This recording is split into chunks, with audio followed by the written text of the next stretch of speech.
L'histoire de l'arche de Noé. Au commencement, la terre était remplie de violence et de corruption.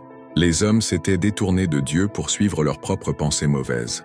La Bible dit « L'Éternel vit que la méchanceté des hommes était grande sur la terre, et que toutes les pensées de leur cœur se portaient chaque jour uniquement vers le mal. » Genèse X5. Face à ce mal, Dieu décida d'envoyer un grand déluge qui détruirait toute chair, hommes, bêtes, oiseaux et reptiles. Pourtant, un homme trouva grâce aux yeux de Dieu, Noé. Mais Noé trouva grâce aux yeux de l'Éternel. Genèse 6:8. Noé était un homme juste et intègre parmi ses contemporains. Il marchait avec Dieu. Genèse 6:9. À cause de sa foi et de son obéissance, Dieu choisit de le sauver, lui et sa famille. La construction de l'arche. Dieu donna des instructions précises à Noé. « Fais-toi une arche de bois de gopher. Tu disposeras cette arche en cellules, et tu l'enduiras de poids en dedans et en dehors. Voici comment tu la feras. L'arche aura 300 coudées de longueur, 50 de largeur et 30 de hauteur. » Genèse 6:14-15.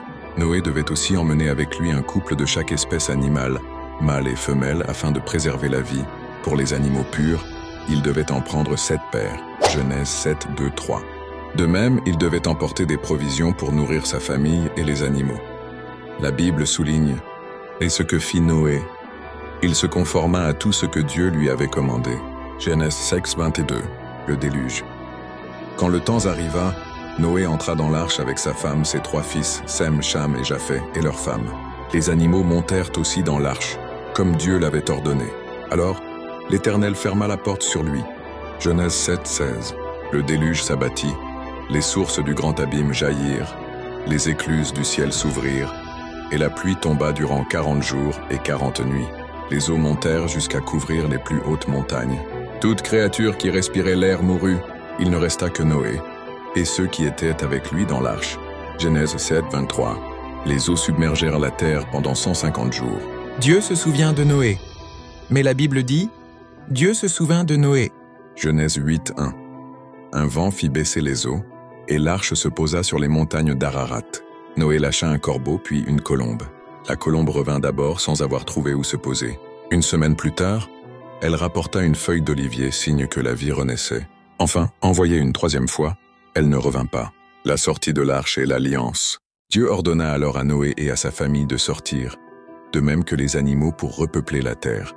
Genèse 8:16-17. Noé bâtit un autel et offrit des holocaustes en remerciement. L'Éternel agréa ce sacrifice et promit « Je ne maudirai plus la terre à cause de l'homme, et je ne frapperai plus tout ce qui est vivant, comme je l'ai fait. » Genèse 8:21. Dieu conclut alors une alliance avec Noé et tous les êtres vivants.